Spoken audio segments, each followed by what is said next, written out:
Hi, hello, and welcome back to my YouTube channel and my jaw surgery story here as we continue on. The past couple of videos, if you haven't seen those, will give you a good explanation of what I'm doing here and what is happening. So you may want to check those out if you haven't already, because today I'm going to go back more into my health history and sort of this long journey that has led me up to deciding to have this surgery. All of the health issues that I've been dealing with over the past 10 years and the symptoms and the things that I've tried and why I'm thinking that this surgery is my next step and could be part of the resolution to some of these things. When I was a kid growing up, I always was a lower energy person, like not super tired necessarily, but I was just not like a super high energy person. That's sort of not my personality anyway. But I did, kind of like at the end of the day, I would really crash hard. I would be really tired. I think partly that's because I'm super introverted and like being in school all day and stuff was just really exhausting to me, but it never interfered with my daily life. Like I could always do the things I wanted to do. I had enough energy to, be engaged in life. I did really well in school. I had no sense of it like feeling like it was a problem or like it was impeding my life in any way or keeping me from doing things I wanted to do. So I do realize that this is partly part of who I am, but also that years later when this started to come up, that it was a very different kind of fatigue that I was feeling. We're going to go back to 2007. That is when I first started taking Accutane, which is an acne medication. I had dealt with, pretty bad acne throughout my teenage years. I did a couple of months of Accutane in 2007, and like a year or two after that, I kind of just had like a flare up again and went back on Accutane in 2010.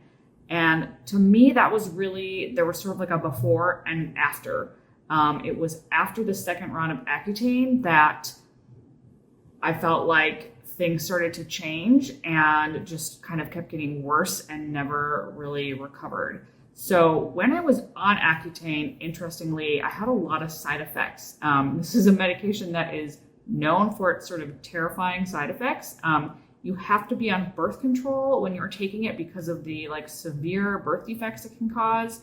The warning labels on this thing is ridiculous. So not surprised that maybe it was sort of a trigger for me. But when I was on Accutane, I was so tired, you guys, like on the couch, just like crying because I was so tired. And I had so much pain, like joint pain, really bad. It was pretty bad. And looking back, I sort of can't believe I actually took this stuff or that anybody recommended it. But after I stopped the Accutane, I had come off the birth control that I had to be on for the medication, but I never got my period back on my own. So my doctors just had me go back on birth control just to kind of have a regular menstrual cycle. And I didn't really think much about it. But it was after that time, like maybe a year or so later, when I started noticing that I was still sort of feeling fatigued and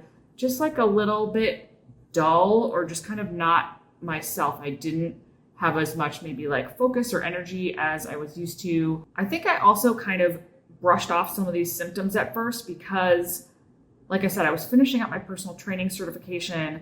I had just moved into my own house for the first time on my own and kind of thought like, okay, I'm just feeling this way because I don't know what I'm doing with my life. And once I get a job and, feel more settled in my house and everything, like then I'll feel fine and this will turn around. And when I started work that fall, it really, like it was hitting me how significant this was. I was really feeling the exhaustion all the time. It was just kind of a struggle to get through the day. I was teaching spin classes in the morning and then going to the gym where I was working and, doing assessments and personal training sessions with people. And I just was kind of in this just like state of fog. Like the only way I can explain it is like feeling like there's like a sludge coming down behind my eyes and just like kind of a cloudy tunnel vision kind of a thing. And it was so hard to focus and hard to engage with people. I felt so tired. I just kind of wanted to like lay down and take a nap, which I did a lot. There was a lot of napping. There was a lot of going to bed super early. So that's when I kind of started going to my doctors and saying like, something is off. I'm not really sure what's going on, but I don't feel right. And I want to try to figure this out. They didn't really have a lot of answers. We did some testing, but nothing really popped out there. And they kind of like just offered me antidepressants, which I wasn't really interested in. I just really did not think that that was what was going on. I felt very like there was a very physical thing happening that was an issue for me. And I kind of got sent from specialist to specialist. So I went to some endocrinologists, and just they kept doing more testing. But again, they weren't really finding anything. And there wasn't really anything that they were offering me besides like going back on birth control, which I knew that that was not going to fix the problem. So got sent to do this sleep study to see if sleeping problems or breathing problems or something like that was maybe causing some of my fatigue. Fortunately or unfortunately, the sleep study basically just showed that I got pretty good sleep and there was not a lot of recommendation there, except that like maybe I should try caffeine, which I thought was kind of a weird solution. At that point, I also then was experiencing a lot more like head and neck pain and kind of sinus pressure, and sort of my face hurt. And I went to see an ENT, an ear, nose, and throat doctor to see if there was something going on in my sinuses. And I didn't really think that this was necessarily related to the fatigue and stuff, but like pain is exhausting. So having this pain all the time, also on top of everything else, I wanted to see what was going on there. And that's when I found out that I had this really bad deviated septum. So after doing the sleep study, seeing the ENT, doing my deviated septum surgery, and still just feeling like not only is this not getting resolved, but it's getting worse and it's getting harder and harder to just function on a daily basis. I was sort of frustrated with conventional doctors at this point. I mean, I had kind of been passed along to so many different people, and everybody had just kind of said like, we don't know, there's, you know, your numbers are normal, so there's nothing we can do.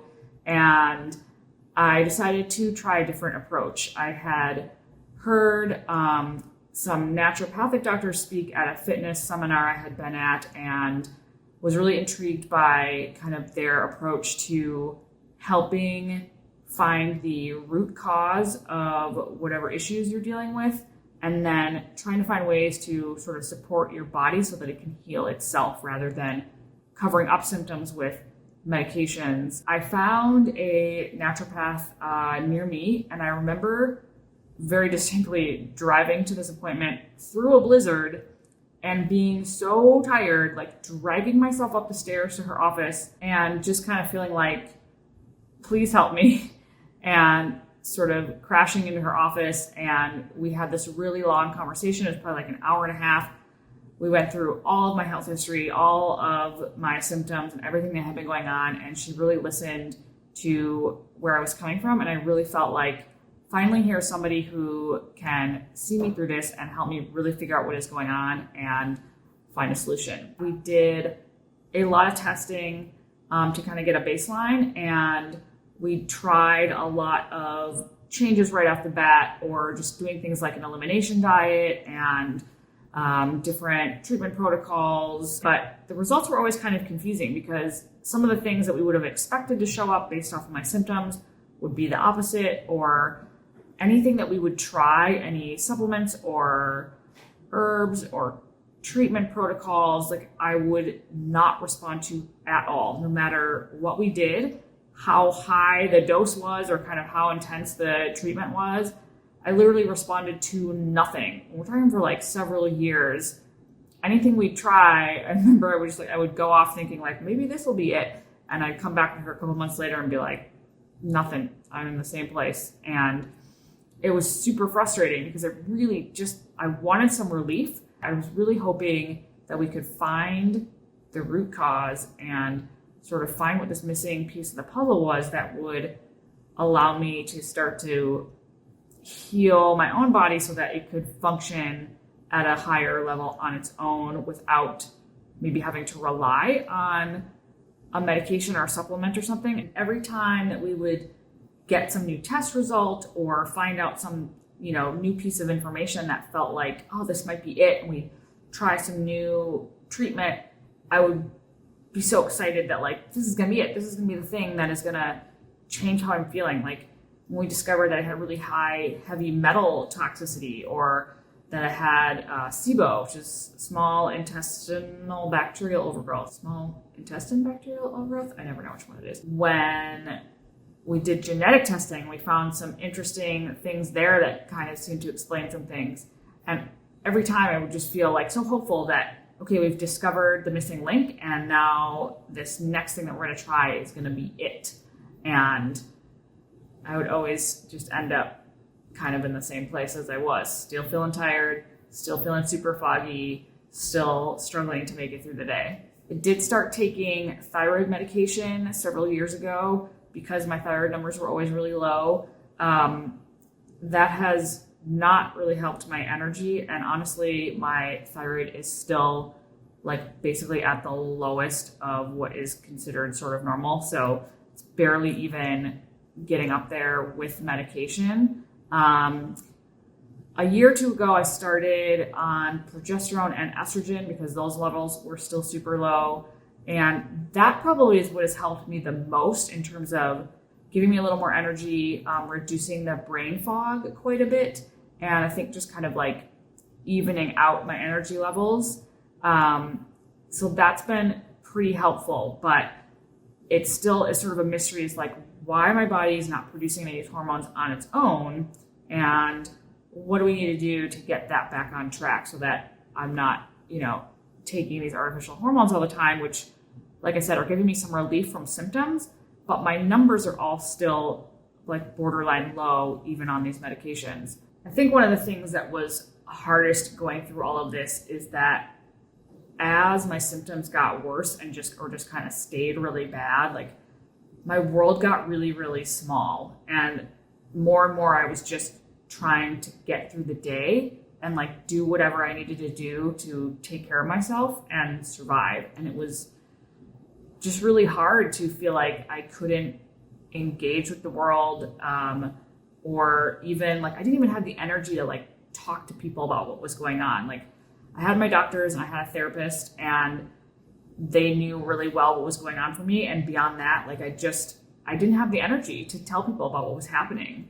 And I think that was kind of hard too, because I felt like in a way I was sort of keeping it from people, and probably from the outside, it didn't really look like anything was going on. Like, again, I'm not like a super high energy person anyway. So it wasn't like there was a huge personality change or anything like that. And I think it was a struggle for me because it felt like, I'm a personal trainer and a nutrition coach, and I am supposedly this like healthy, fit, like person that is doing everything right. And I don't think anybody had any idea what I was really going through. I sort of can't believe that I functioned at that level for so long. I mean, we're talking like 5, 6, maybe even 7 years of just like slogging through my day. And I'm so grateful that I'm in a better place now and able to pursue something like this surgery, because I don't think I ever would have looked at something like doing this major jaw surgery in Spain a couple of years ago. I think I would have been afraid that my system really wouldn't be able to handle that. I was even really worried doing the deviated septum surgery that I might really struggle to heal or recover from that. Since I've been working with this naturopath now for 9 years and thinking about where I started and where I am now, I've definitely come a long way, and I'm in a much better place now than I was then. My energy is more even. I have significantly less brain fog and better focus. But all of these symptoms are still sort of lingering in the background. So I'm still tired. I have a hard time getting out of bed every morning. I feel fatigued. I don't wake up feeling rested. I still have days where I feel really foggy or can't focus. I'll have days where I'm super tired and feeling worn out or have a lot of pain. I have almost some level of like constant head and neck tension that kind of comes and goes, but that's always there.